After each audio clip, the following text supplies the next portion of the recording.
Assalamualaikum warahmatullahi wabarakatuh. Kita panjatkan puji serta syukur kita kehadirat Allah Subhanahu wa taala. Salawat dan salam kita sanjungkan hanya kepada junjungan besar Nabi Muhammad sallallahu alaihi wasallam.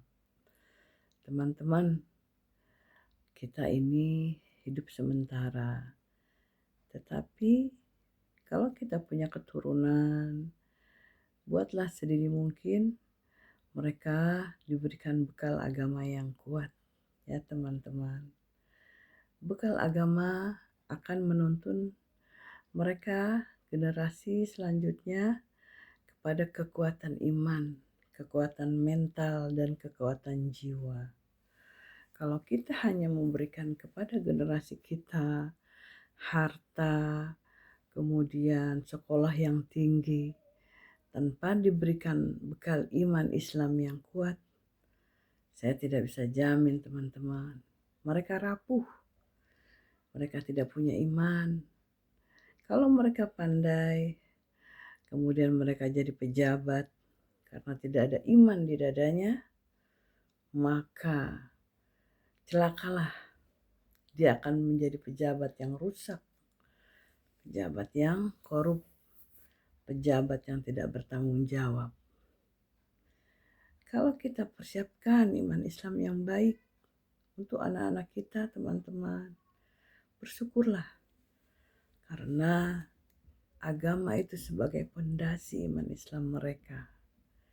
Jadi di samping bekal sekolah yang tinggi, pendidikan yang tinggi, alhamdulillah sudah Anda persiapkan untuk mereka. Persiapkan juga agama buat mereka. Perintahkan mereka selagi dini, misalnya masih kecil-kecil, usia 8, 9, 10. Kita perintahkan sholat. Kita suruh mereka untuk latihan sholat, mengerjakan sholat. Jangan gak peduli, jangan. Karena nanti kasihan mereka kalau sudah dewasa. Kasihan orang tuanya juga nanti tidak ada yang mendoakan. Kalau jauh dari agama, siapa yang akan mendoakan kita nanti dikubur?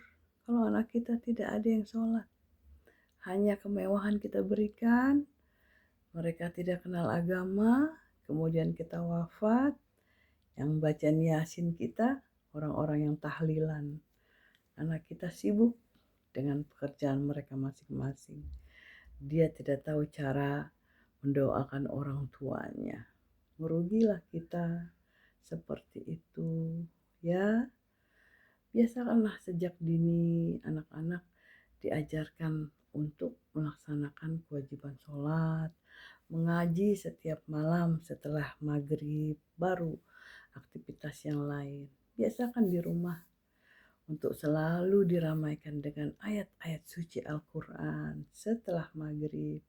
Yang lain jangan dikerjakan dulu. Mau orang tua, mau anak-anaknya, silahkan dibiasakan untuk baca Quran. Karena Quran itu akan menjadi pembela kita nanti di akhirat. Ya, jadi orang yang selalu baca Quran, katanya sih, ya mudah-mudahan itu memang merupakan jalan kita untuk tidak mendapat siksa kubur. Ya, kemudian juga nanti di padang mahsyar Al-Quran menjadi namanya apa tuh, sebagai pelindung dari panasnya terik di sana. Jadi tidak pernah ada yang tidak berguna agama itu, ya teman-teman. Allah sudah siapkan semua.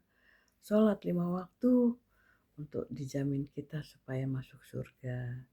Amal soleh, kemudian kita juga diperintahkan puasa di bulan Ramadan. Kemudian kita juga diperintahkan untuk taat kepada orang tua. Itu semua jalan kita untuk mendapatkan surganya.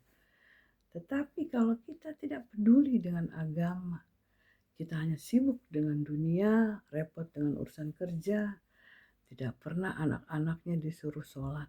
Kita sendiri maaf ya tidak sholat. Waduh, rugi banget hidup di sini. Tempatnya di sini hanya sementara. Tetapi kita tidak persiapkan untuk tempat kita yang kekal, yaitu surga. Surga itu kekal, neraka juga kekal, akhirat juga kekal. Tinggal kita mau pilih di mana ditempatkan. Teman-teman, cobalah didik anak-anak kita untuk bisa menjalani agama dengan benar, untuk bisa menghayati apa arti itu sholat. Di dalam sholat doa banyak loh.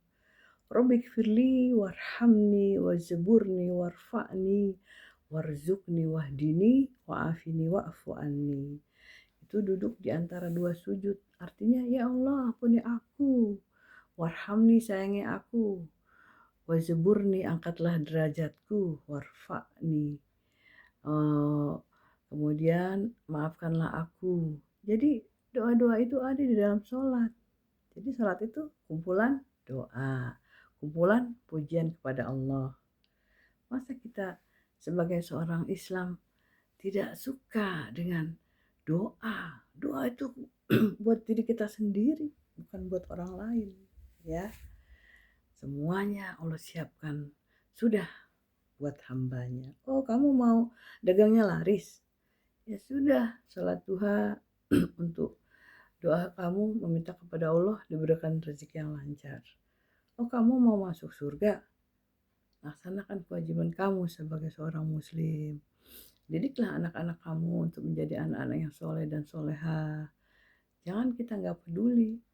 Karena nanti kalau kita mati tiba-tiba, siapa yang akan menolong kita kalau kita sendiri tidak peduli dengan agama kita? Ya teman-teman. Kemudian Quran. Quran itu adalah di sana juga banyak cerita tentang zamannya Nabi, cerita tentang surga, cerita tentang neraka, bagaimana Allah mengisahkan tentang kisah Nabi Isa dan ibunya, bagaimana Allah cerita tentang neraka seperti apa pedihnya. Baca sesekali tuh, buka tafsir Quran, arti dari Quran kita buka, kita baca, kita sempatkan. Kalau ibu-ibu sempat, teman-teman sempat nonton sinetron, lihat YouTube, ya nggak apa-apa sih kalau untuk yang berguna ya. Kemudian lihat apa lagi, sempat, nah, TikTok sempat semua. Tetapi menelaah arti dari Al-Quran tidak pernah. Ya, katanya cinta pada Allah, tapi urusan dengan Allah tidak pernah digubris. Jadi usahakan kita menjalankan ibadah dengan benar, kita sholat 5 waktu tanpa merasa dibebani, dan kita juga menyuruh atau menganjurkan kepada anak-anak kita untuk menjalankan perintah Allah. Itu saja teman-teman, semoga teman-teman Allah berikan kekuatan iman Islam, dan Allah berikan anak keturunan kita semua anak yang soleh dan soleha. Wabillahi taufiq wal hidayah. Wassalamualaikum warahmatullahi wabarakatuh.